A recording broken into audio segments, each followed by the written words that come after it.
Hey guys, I wanted to pop in real fast before the episode and share with you my current obsession in the skincare space. I have been loving every single product by SkinFix. Now, if you don't know much about SkinFix, it was originally inspired in 1870 by Thomas Dixon, who was a pharmacist at the time, and he was creating this balm that was working for so many of his customers for all of their skin concerns.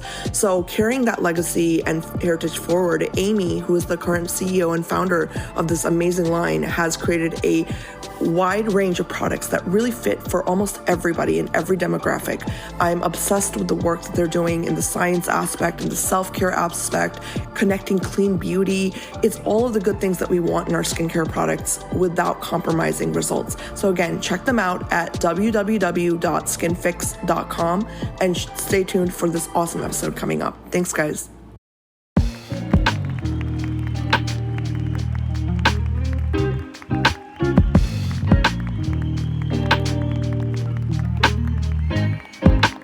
Hi guys, welcome back to Skincare Anarchy. This is Ekta, and I have a phenomenal guest for you guys today. I think that we are going to learn a lot in this episode. So without further ado, I want to introduce you guys to Adam Schubak, who is Hearst Magazine's partner manager and editor. Thank you so much, Adam, for your time, and welcome to the show. Thanks for having me, Ekta. It's my honor. I would love to get started by learning about your career and just, what led you to this point and all the details, if you could share that with us. Yeah, sure. So I always talk about my career and say that. So I went to college for print journalism, and I age myself by admitting that I'm a geriatric millennial. So I went to college in this weird time where like the internet was very much a thing.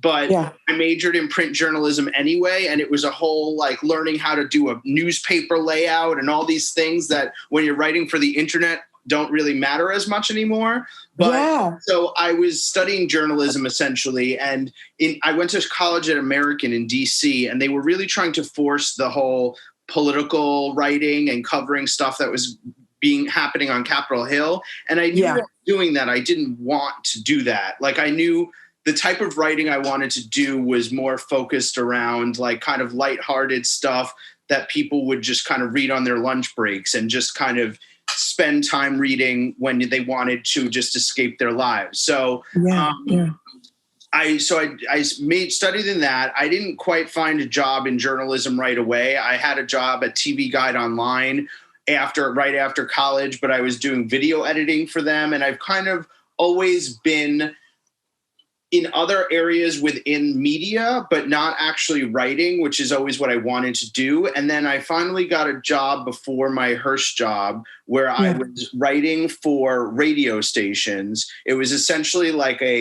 almost like the Associated Press, like where we would supply news articles, news stories to radio stations across the country to read on air. But that work was very anonymous. So I didn't get a byline there, and every writer wants a byline. So I knew I needed to get out of there. And I actually was hired at Hearst initially to be a quiz writer on their audience and partnerships team. Yeah. So it was, I've been at Hearst for almost 4 years now, and my job has changed almost every year that I've been there. But yeah, I started as a quiz writer, and then within a year, I was writing regular content, like articles and building photo galleries. And that sort of brought me into my role now, which is my partner manager role, where essentially I create content and help syndicate Hearst's content to our other partner websites like MSN, Apple News, Yahoo,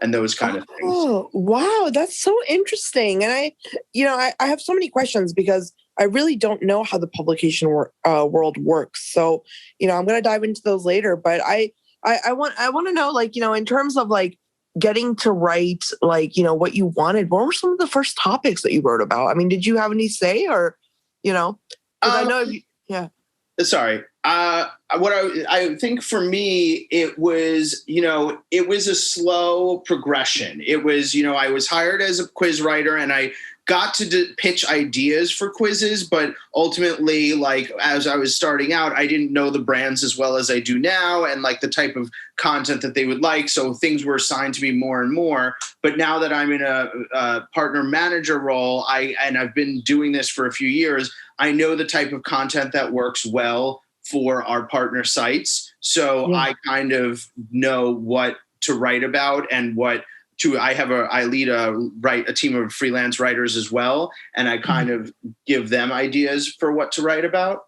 Oh, wow. That's awesome. That's really, really cool. And, I never knew, like, that's why I really wanted to speak with you, because I don't understand the connection between, like, for example, like a beauty publication. And then, like you said, connecting those stories with like, just like MSN or like these other networks. Like, I've never understood like how those relationships get formed. So I'd love some insight into that if you could share with us. Yeah. So, I mean, what I love most about my job, and like, I think when I started at Hearst, there was this idea that like, oh, I should try and find my way into one of the brands that Hearst owns and try and like get a staff job there or something. But I realized that I'm in a very lucky and fortunate position where I get to work with all of the brands and write content for all of the brands. And essentially how that works is my team is essentially, even though we are a Hearst, a section of Hearst, my work primarily is with the partners that we have deals with for syndicating our content out with, which is, like I said, MSN, Yahoo, and Apple. And so, people sign contracts and whatever, and we make deals to send our content to them. And as my role is to identify some of the content that like highlighting some of our best content for them to be like, hey, I know you're getting a bunch of content from us, but these are ones that you might really want to check out. Interesting. That's very interesting. And for you, what is that process like? Like, what are some things that you consider to be, I guess, worthy of like really passing along and pushing? Well, I kind of use my knowledge of the partners that we work with and their audiences, not as much as what Hearst audiences are, but just knowing that, like, for example, MSN, that they're knowing that their audience skews a little older, I try and find content that our brands are putting out that might appeal to their demographic more. That's sort of how I go. So I know that like certain brands that we have at Hearst skew a little younger. And so their content is usually a tougher sell, but I know how to sift through their content to make it work, find the stuff that will work for their audience. Like the MSN audience might not know who, the TikTok stars are, but there is stuff that, 17 might be putting out that is still stuff that the MSN audience will like what to watch on, Netflix or something like that. Right. Wow, that's so interesting. Like I never really understood or really knew about this area of, just a collaboration between different types of publications and media. Like I had no idea. So is that like considered some sort of like a like ads almost, like the content that Hearst provides for other? I mean, how does that work? Like in terms of the, like the partnership there, like what is their, like the content you guys just give it over and then it's theirs, right? Yeah, pretty. I mean, our names are on it and link back to Hearst sites, but essentially, what it is we send them the content, and with websites like Yahoo and MSN, like if you go to those homepages, their entire homepages are made up of content that they've sourced from other sites, not just Hearst sites, but they have hundreds of partners, small media companies, like some Hearst competitors. Like we're all trying to win over the spaces on their homepages, because believe it or not, like even though I don't use MSN.com very often, like they still have millions of page views on a daily basis that are up for grabs. Right, absolutely. And, that's really like, it's an interesting connection. And I wonder, the people or the writers and journalists that are producing the content for Hearst, like, are they usually people that have worked in, like, maybe they've worked for Yahoo at one point, or they worked for MSN at one point, and they also work for Hearst, so they have that dual perspective? Or is it really just kind of, you stick to the content and you trust your writers? And I mean, how is that in terms of the relationship between editors and hiring them, or, putting them on a project or something? Yeah, we don't necessarily if it happens naturally, I think just in the editorial world, I think that writers kind of jump from place to place, and, there's a lot of exchanging between the media companies, and employees jump from company to company usually. We don't necessarily look to do that. It's just that I have a pool of freelance writers that I built from people that I've met over the years that I've worked with, and just people whose resumes were passed along to me. And, I work with them. I take a look at the work samples that they can provide. And if I think that they are good, if they're capable, if they seem capable of taking on the work that my group does, then, I always like to give them a chance. Yeah, I love that. I really love that. And I ask because I have, I've gratefully met many editors through the show. And, I always wonder the role of, like, a freelance editor, and, what they go through to, like, land projects and stuff. So that's why I asked. I was very curious. Yeah. Sorry, go ahead. Go ahead. No, go ahead, please. No, I was just going to say, I think the other thing that's really fun is in my specific group. Like, I think that within specific brands at Hearst, they might have different ways of approaching it, and how they staff and how they find the writers that they work with. But because I am not on any specific brand there, I kind of have this nice ability to kind of do it my way, or, try things a little differently. Right.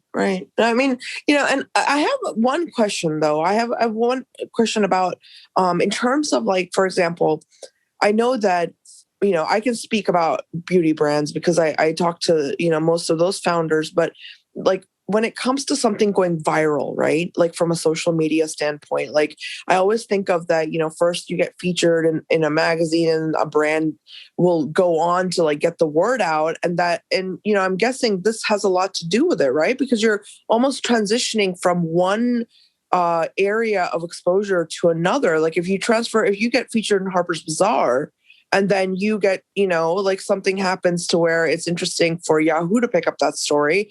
Like, what, like, I'm just trying to figure out, like, how that works. And have you seen that happen a lot? Like a grassroots, brand grow to the point where, that's what the trajectory is. Yeah, I mean, I haven't been doing this for so long that I have really seen that happen. But I think that you latch on to, you find there are these beauty brands, or just any kind of brands in general, like, when it comes to the holiday season, a lot of the time, or really any time of year, whenever there's any kind of gift giving occasion, like Father's Day is coming up, the PR companies are in full, like, push mode, trying to get you to feature their clients in roundups that you do and things like that. And they're sending emails, and they're trying to invite you to things and all this stuff that might get you to pay attention to the brands that they're representing. And so, obviously it's a money game, I feel like. So if you have a larger brand, like, they have the financial means to do a heavy push and to throw these elaborate events that will get people talking about their products. But then if you have a good enough product and you are a smaller company, and really what it takes is for you to get that product in front of editors who will try it and see how good it is, and then want to write about it. I think there's a lot to be said about that very basic interaction that people will have. And that's the thing. I mean, editors, I know for me personally, when I'm being asked to promote a product, I don't feel comfortable promoting a product that I haven't tried myself and can actually say that I like.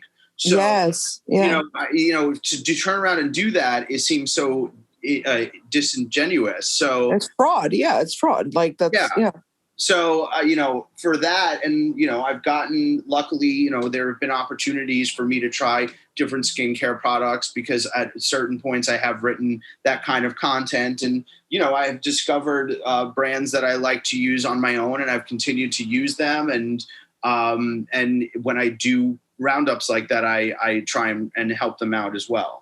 I love that. That's really, that's really kind of what I was asking, because I think, especially with the way the skincare industry is right now, at least from what I'm noticing, there's so many brands and so many of these founders just have amazing stories. So, when I watch them grow or I watch that brand grow, I always wonder well, what's it going to take to be, to give them that next push where they become that next, Neutrogena, or they become the next Maybelline, or, you know what I mean? I always just wonder about that in terms of publicity and getting the word out. So that's why I asked, but I love that you helped in any way that you can. That's awesome. Yeah. I think one of the things that I've seen I think that in general, I think that the self-care and grooming product, it's a tough market. Obviously it's just a very saturated marketplace, and there's new ones popping up every other day. And I've had conversations where I say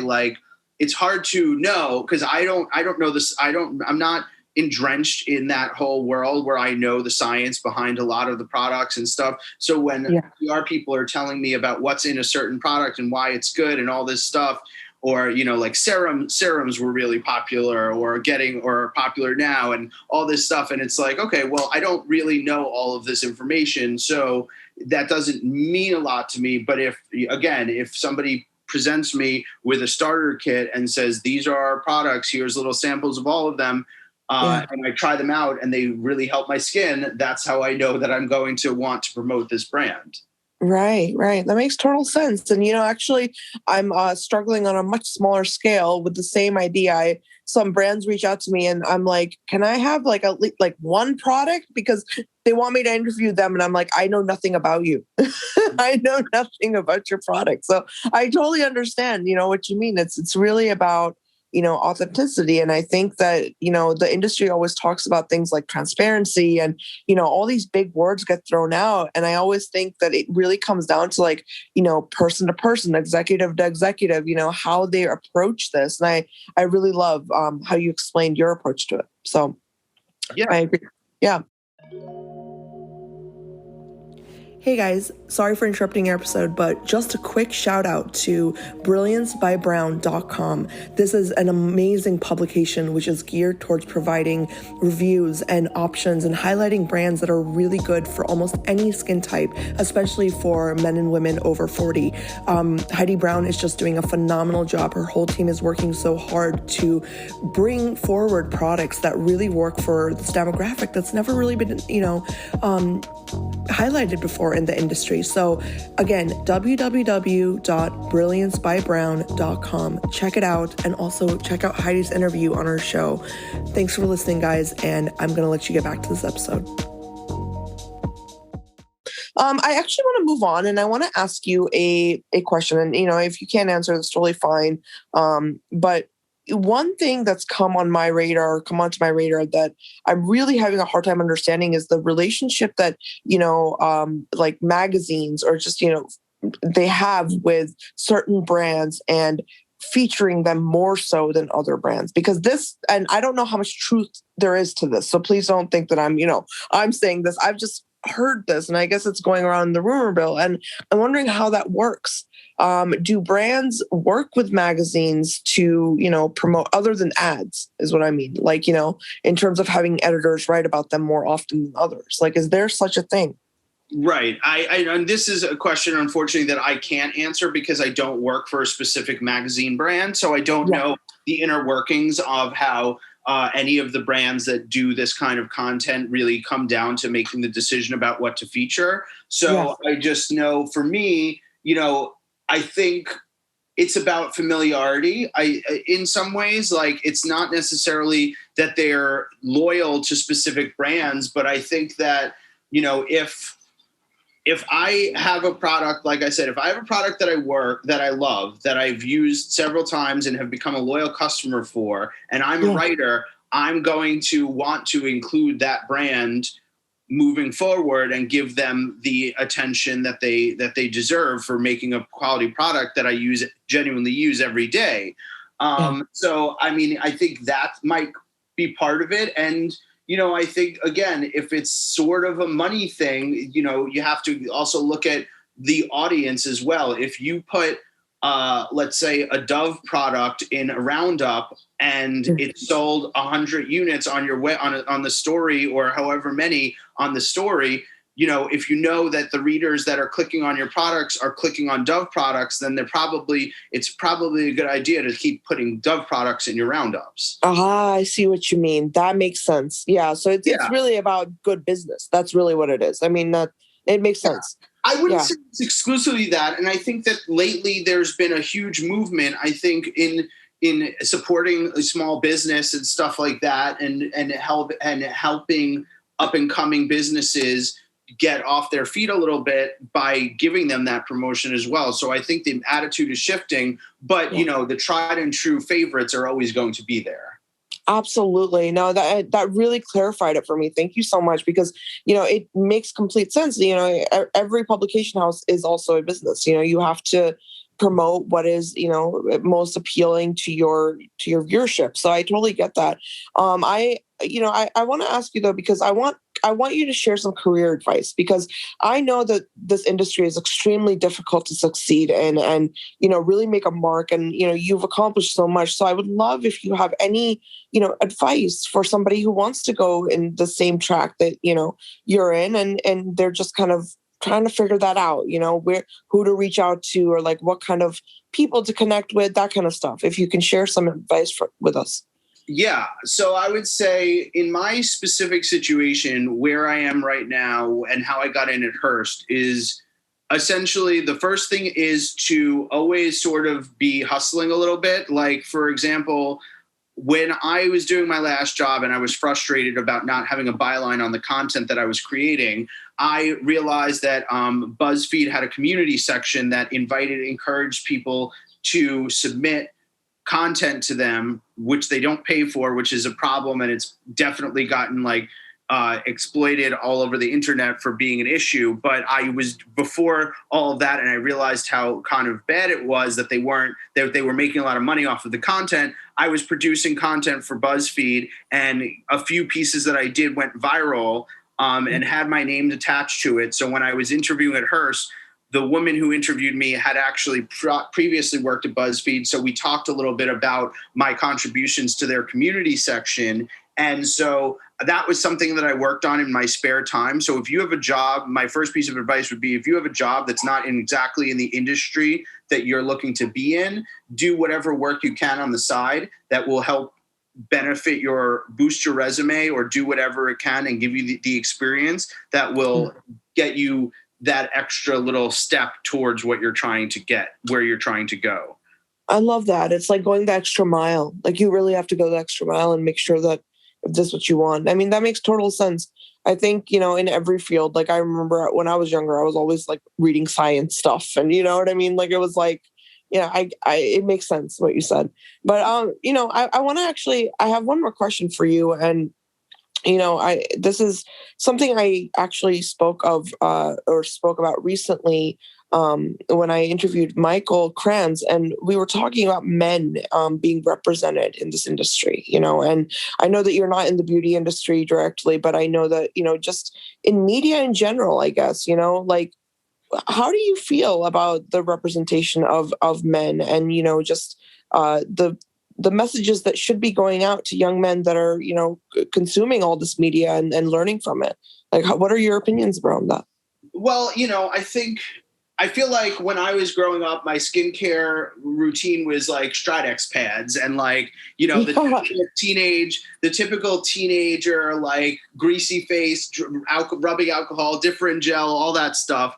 But I think the thing is, I think men have to learn about skincare and proper skincare the same way, in the same health class when you're growing up, like that teaches you about using deodorant and all that stuff. Like, it should come with that, so that people understand that using a moisturizer, I think it's still viewed as emasculating to put face products on, and it's a stupid idea that it makes you like effeminate in some way because you moisturize your face, or having any skincare routine is still sort of viewed in that way. I feel like unfairly, because, and I think it's also why there's a whole sector of the skincare industry that's geared towards men, so that like, even though I don't necessarily think a lot of skincare products need to be gendered in the first place,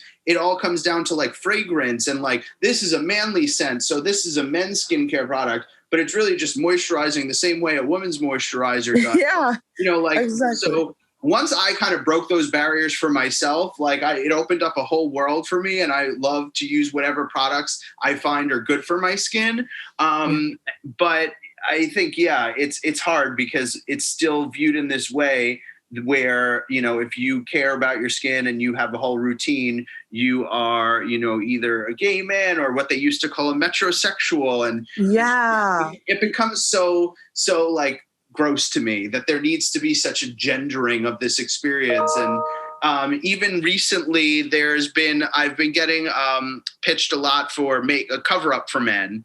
And, trying to break the boundaries of men wearing makeup. And, even with that, not just because you put on a little cover up if you have a blemish on your face doesn't make you James Charles, like I think right.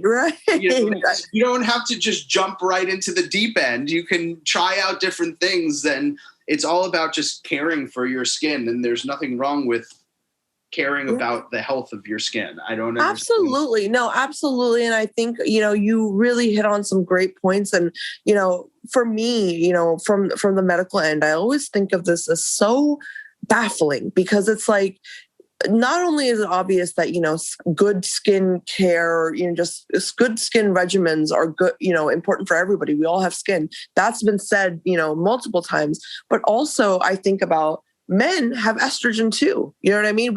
Men and women. And if you think about the hormones that we also have certain levels of testosterone, even though our estrogen is more. There's this like, almost like, if you look at the human physiology, and if you look at just how we are composed as like, overall our bodies, like there's really not this feeling of, oh, well, men, this is the only thing that works for men, or that gentrification isn't even there on the molecular level. You know what I mean? So it just doesn't make sense to me why we, take this concept and just make it so convoluted. I think that we learn, for me, I always assume like, we learn the most from like what is naturally occurring. And if you look at what's naturally occurring, there's no such thing as, like compartmentalizing everything. So I completely agree with everything you said.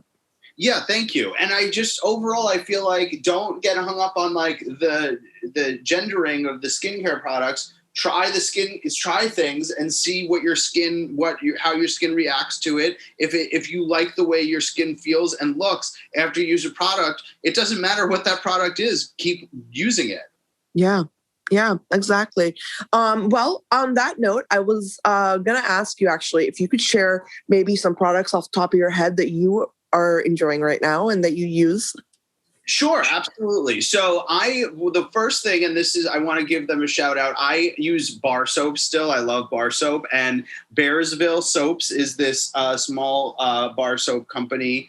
I believe that they're located in upstate New York, but they have really great scents, and I've been using them. Again, this was one that I discovered through my job and have been using for years now since I started working with them a little bit, and I love the stuff that they put out, and they've jumped into the moisturizer and lotion space as well as candles. So I highly recommend them.